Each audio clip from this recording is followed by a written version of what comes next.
I can't believe we are already in the middle of 2026, but this happens every year, and honestly, it's always a great time setting up a new journal.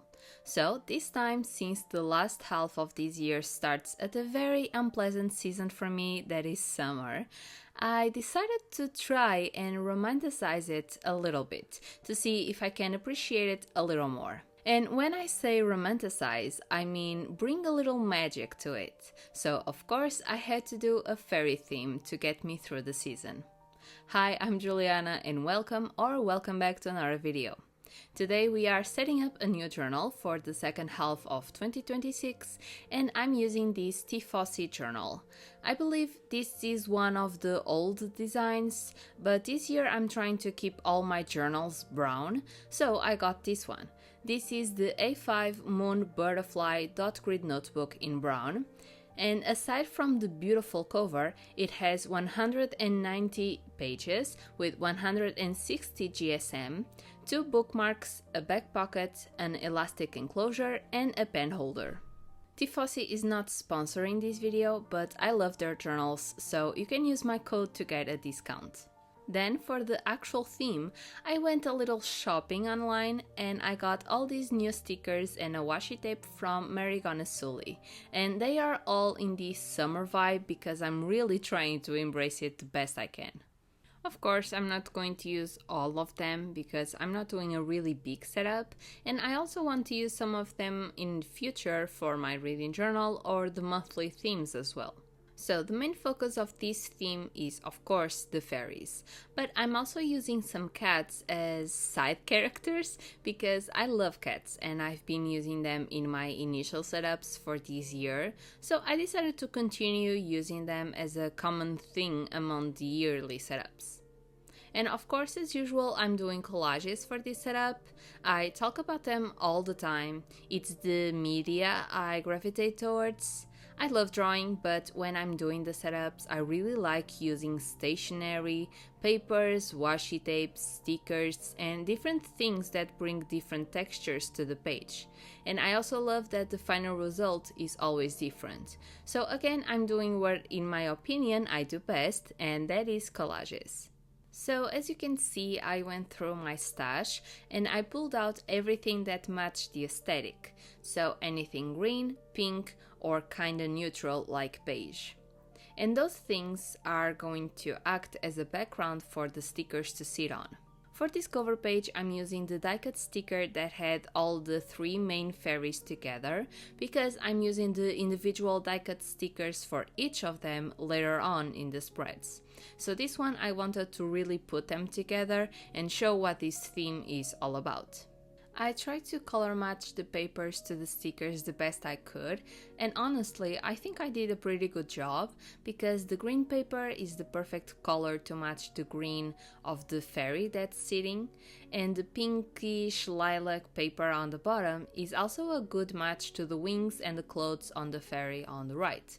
So that's a really good way to make sure your collage is cohesive. For the titles, I wanted to do a font that was a little magical and whimsical, so I found this one on Canva. It's called Aprila, and I wrote all the titles in this brown color to kind of match the stickers that I'm also going to use later. So instead of going to pink or to green, I tried to remain neutral but still matching the color palette. And since the brown is a little dark, it will pop a lot more on the pages. I was debating with doing a quote page or not, but I found this quote and I thought it was too good to not use it. So, quote, "Floating through life with a hint of fairy dust," unquote. I didn't want a very childish fairy quote, and I didn't want a quote that was only about fairies either, so I think this one is good because it's a very adorable and cute quote about life, but still talks about fairies in a very subtle way.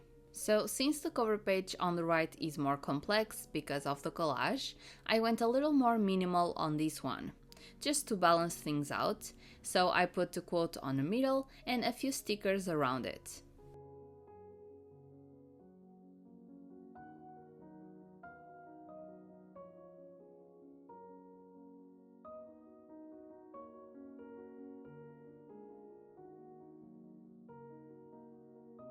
The cover spread is done, so let's move on to the next. On the second spread, we are doing an index on the left and a reflection page on the right.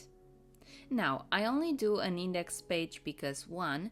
The pages in this journal are numbered, and 2. I really like how it looks in the end. So, if these pages were not numbered, there was no way that I was going to number them myself just to do an index. But now back to the page. I'm defining the actual writing space with a dashed line around it in a brown marker. I'm not going to use any black on this setup. A dashed line helps you when you want to keep the aesthetic very soft and not so defined. I really like to use this type of line when I'm doing themes that are more light in color, or when the actual motif for the theme is very cute or soft or in that aesthetic, you know? So fairies or spring themes like cherry blossoms, for example, are a very good way to use this dashed line.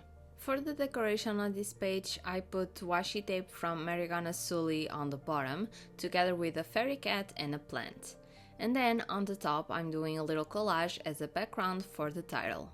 And to finish this off, I'm adding more tiny stickers all around it because we want to spread the magic, and I'm also going to color every second line on the writing space to make my life more easier when I actually use it, and because it adds a lot of visual interest to the page without being overwhelming.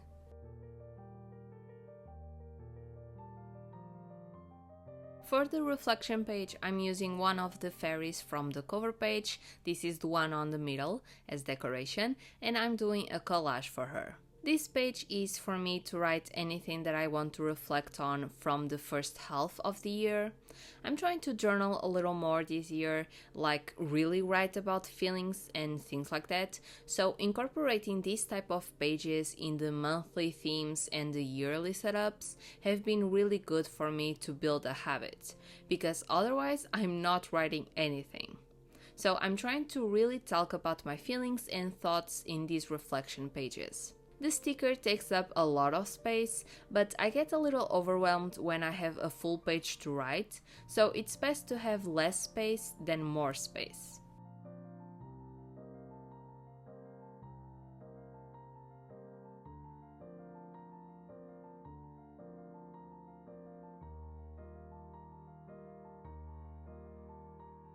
Let's continue on to the future log.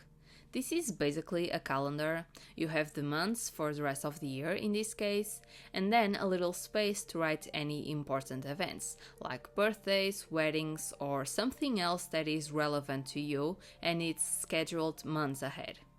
So yeah, I have a calendar on my phone that I actually use all the time for less important appointments, like nails, hair, doctor checkups, so things from everyday life. But I prefer to have a physical analog calendar like this, because when I write things, I tend to remember them, instead of just putting them on my phone and forget about it until the day comes up. In the last yearly setup, I used some calendar stickers from Paper Monogatari, and I used them all, so this time I'm using these calendar silicone stamps from Journalsay. I have to thank them because I didn't need to write every tiny number on the page. They are not perfect by any means, but I fixed them with the brown marker and also a white acrylic marker to hide the bigger mistakes, and I think it looks fine.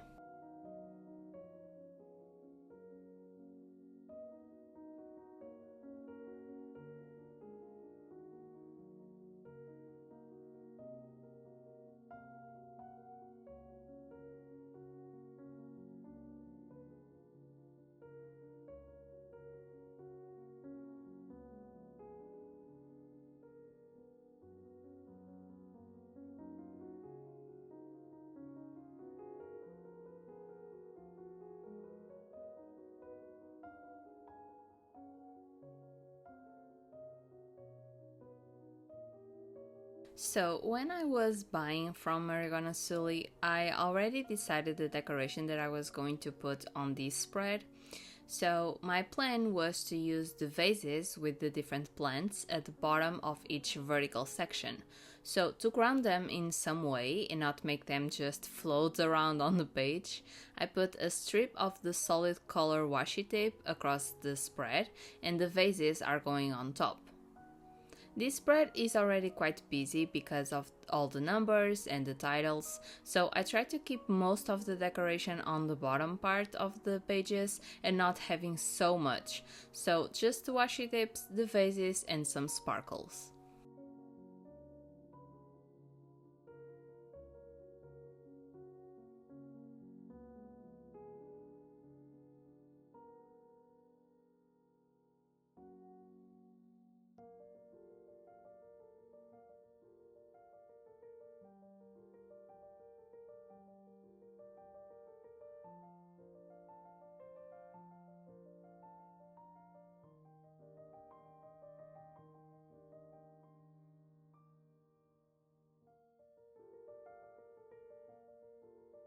Next, we have the year at a glance. That is basically the same thing as the future log, but in a more condensed version, because this is going to look like a full year calendar. So since I have the second half of 2026 in the previous spread in much more detail, I'm going to put here the first half of 2027. And this is just because sometimes for big events like weddings, for example, that it gets scheduled really early. So this year at a glance, it's perfect for those events. And it's more condensed because I'm not anticipating that many events for 2027 yet, and the little half of 2026 is still ahead, so I need much more space to write in this year than the next, of course. I don't know if I explained it that well, but it's pretty self-explanatory on the page. So for this one, I just did the same thing with the calendar stamps, and I'm only decorating with little stickers because this page is already full enough with the functional part. I also had to cut the titles myself, so I don't know, but I somehow lost the title for May. I know I printed it and I cut it because I remember that, but it was lost somehow, so when I'll print the book covers and things like that for the reading journal in the future, I'm going to add in the May title and fix this page.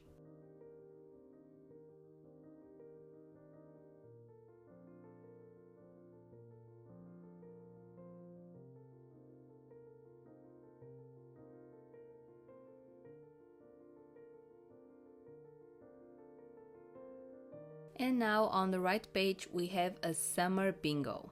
I already did a yearly bingo in the previous journal, but I wanted to do a summer bingo with some easy things and some that require some planning and things like that. So for this page I did a little bingo board on the middle, so I made sure I had plenty of space to decorate both above and below. And before we start writing the prompts on the board, let's first decorate. So on the bottom, I started by making again a collage to be on the background of some stickers. And on this one, I put a wheelbarrow and some plants because it reminds me of summer activities. And no, I don't have any prompt about gardening or anything like it because I can't keep a plant alive, like not even a flower. That is a job for my mom, she loves it, her favorite flower is orchids, so everything that's gardening related is for her, and anything that is more vegetables and fruits, it's for my dad and my grandma. And I'll keep making cute things on my journal.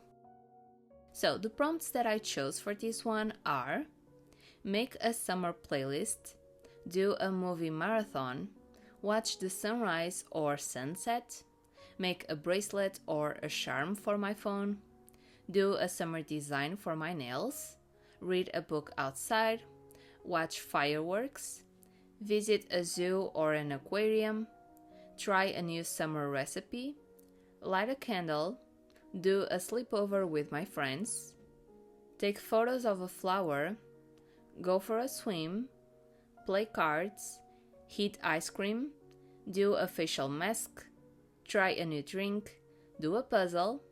For the plot, and this is an inside joke with my friend because we always do something reckless or kind of stupid just to see what happens, so basically it's for the plot.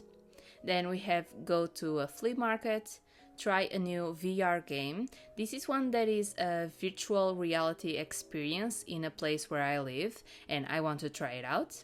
Then we have paint book edges, go to a park, and finally stargaze. Okay, moving on, we have a spread that is not very relevant if you don't make content for the internet. This is my content planner, but I think it's useful if you have a job or a project that is the same process again and again. So I'll explain how I'm going to use it myself, and then I'm going to give you some ideas on how you can utilize it in a different way. So first, I'm making a box for any random ideas for videos in the future that are not already usual, like my monthly setups or my reading journal updates. And then we have a table that starts on the left page and continues on the right. And this table has 6 columns. And from left to right, it's the video title or ideas. Then we have a column for my collabs, so if a video is sponsored or it's a collab with some brand, I just put a cross on it. And next we have some icons. The first is a camera that represents if the video is already filmed. Then a little clapperboard that means if it's edited. A microphone for my voiceovers. And finally, a date, because especially for collabs, I need to think of the upload date in advance. So those are my icons and the titles, but let's say you are renovating your house, for example, and it's always the same process, like move the furniture, prep the room for painting, then the actual painting, then removal of the tapes, buying new furniture and putting them in place. So maybe this process gets repeated from room to room. So that is an example on how you can use this page aside from content creation. Now for the decoration, I wanted to use another die cut sticker of a fairy, but I didn't want to actually glue it to the page because it's very big and it would occupy much space. So my solution to the problem was sticking the sticker to a page that was left over from my Dutch stores, cut around it but leaving a little tab on the side, and then I just have to bend that and glue that to the page so it works as a flip out. And then whenever I need to use the bottom part of the table, I can just flip the sticker to the side and write. And yes, I could just glue a little tab to the sticker without taking off the backing, but I think this way it's much better because it's more sturdy, and since it will be flipping sides, not all the time, but maybe sometimes, I think it works well this way.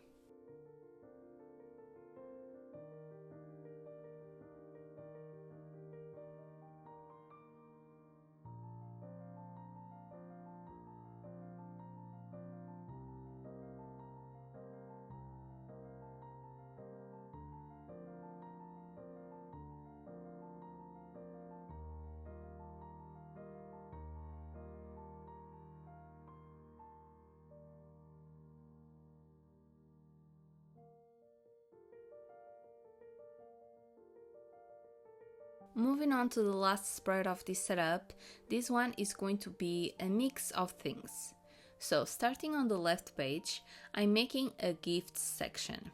And this is for any idea that I have on what to give my friends or family in their birthday.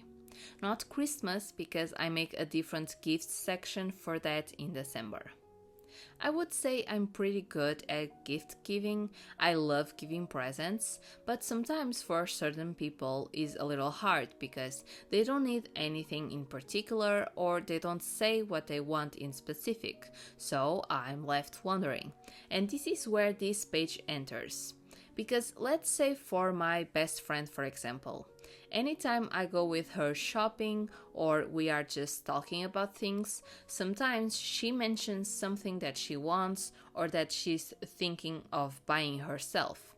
And I note those things on my phone and then I move it to this page. So when I need to actually buy the presents, I already have some ideas. Then on the right side, we have a wish list on the top and my social tracker on the bottom. Starting on the top, the wish list is basically gifts for myself. This is just a way for me to write anything that I want throughout the year. And let's say I write something in January, but maybe in June I already forgot about it or I lost interest, so I don't need to buy it anymore. And this is very good to prevent impulse buying. I actually don't do that a lot, but it's always good to keep everything within budget. And this list is also good for when my friends or family ask me what I want for my birthday or Christmas as well. And then on the bottom we have my social tracker, and I think it's pretty self-explanatory. I have a little table with some columns for the months from July to December, and then 3 rows on the left side for each social media that I use. So we have TikTok, Instagram, and YouTube. And I actually don't really mind this a lot, but I like to have a little checkup at the start of each month just to see how much I grew. For the decoration on this entire spread, I did the same flip out with another fairy on the left page. This is the other fairy that was left from the cover spread. And the rest, I just put some washi tape and some stickers on the empty places. And of course, I had to do a final collage on the last spread, so I did it on the little wish list section.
And now, before we do a flip through, we are actually going back to the very first page of the journal and decorate the nameplate. So usually I do this off camera with whatever stickers I have left over from the setup, but since I had plenty to use yet, I decided to just do it while I had everything on the desk. I wrote my name on the middle. It's not my best job, but it's been a while since I did lettering, so that's my excuse. And then I just put some sparkles all around it.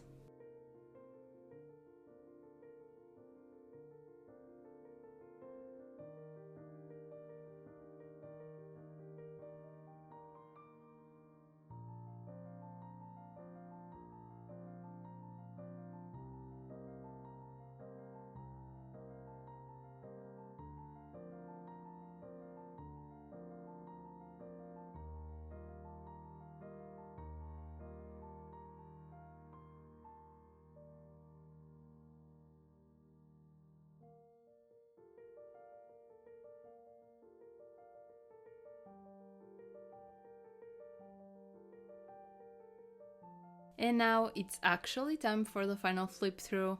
I really liked how this turned out. It's very maximalist, there isn't much negative space on the spreads, but I think it really works with this theme. So if you also enjoyed it, please leave a like, subscribe, and comment down below a fairy emoji to let me know you watched it till the end. I went almost blind into this setup because I wasn't sure how I was going to use the stickers and the washi tape and how everything would look together in the end, but I think everything works really well together in terms of both colors and textures. One of my favorite things of this theme was definitely the font. I think it made all the difference. And I was actually thinking of doing the lettering myself, but I had to film this video a little more quicker than usual, so I had to cut time wherever I could, and using stickers instead of writing everything myself is of course much more faster. So let me know in the comments if I nailed this fairy/summer aesthetic. I hope you have a lovely day or night wherever you are, and I'll see you on the next one. Bye!